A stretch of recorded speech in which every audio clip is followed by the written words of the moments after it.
ओम श्री परमात्मने नमः। समर्थ रामदास स्वामी रचित मनोबोध श्रृंखला की यह 133वीं कड़ी। मूल मराठी श्लोक। हरि भक्त विरक्त विज्ञान राशी, जेणे मानसी स्थापिले निश्चयासी, तया दर्शने स्पर्शने पुण्य जोडे, तया भाषणे नष्ट संदेह मोडे। हिंदी भावानुवाद। सच्चा भक्त कौन है, इसके लक्षण बताते हुए वे कहते हैं, सच्चा भक्त वही है जो विज्ञान का साथ ले, अंधश्रद्धा छोड़कर दृढ़ निश्चय पर अड़ा रहे। अपने काम की पूर्ति के लिए दृढ़ निश्चय करना है, फिर उसमें कितनी भी बाधा आए डगमगाना नहीं। हाँ, और साथ में गुरु कृपा और मार्गदर्शन भी चाहिए, क्योंकि जैसे लॉकर 2 चाबियों के बिना खुलता नहीं, उसी प्रकार हृदय रूपी लॉकर में रखा आत्मस्वरूप रूपी धन हमारी खुद की साधना व सद्गुरु की कृपा, इन दोनों के बिना पूरा नहीं होता।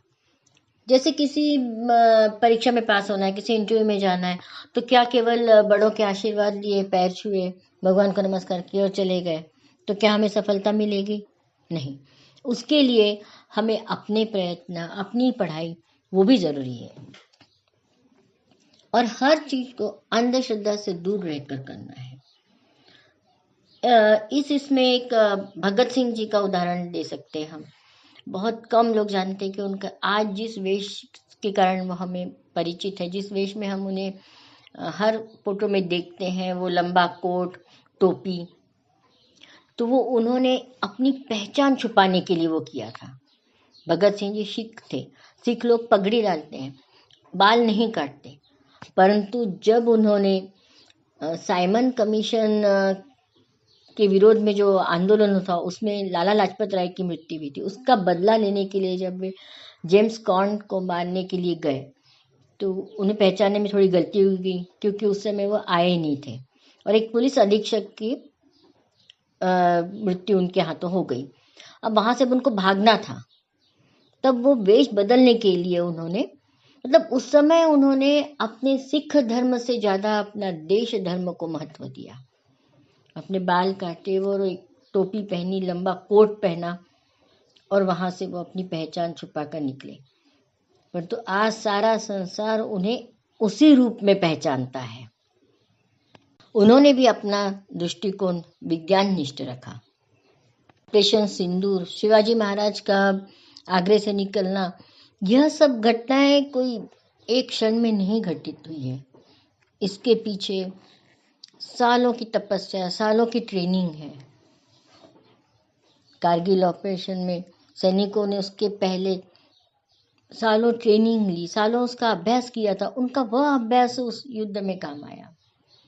शिवाजी महाराज जब आगरा के कैद से निकले तो कई महीने पहले से योजनाएं कार्यरत थी। शिवाजी महाराज बीमार हैं, उनकी अच्छे होने की कामना करने के लिए भगवान को प्रसाद चढ़ाना है, इस बहाने बड़े बड़े बॉक्स लेकर लोगों का आना जाना शुरू था। स्वयं रामदास स्वामी ने भव्य धार्मिक पूजा का आयोजन किया था, जिसमें साधुओं का आना जाना चालू था, और साधु वेश में ही शिवाजी महाराज उस मार्ग से निकले। समर्थ रामदास स्वामी ने भी, उन्हें तो संत योद्धा कहा जा सकता है। केवल राम नाम की माला जपते रहने का उन्होंने कभी भी विचार नहीं किया। लोगों को उन्होंने बलोपासना दी।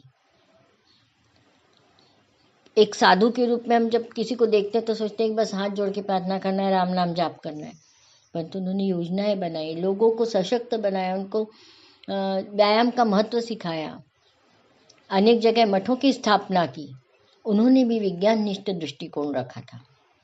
स्त्री को सम्मान दिलाने वाले, अपने एक मठ का मठाधिपति एक स्त्री को बनाने वाले, जिसका नाम वीणाबाई था, ये पहले संत थे।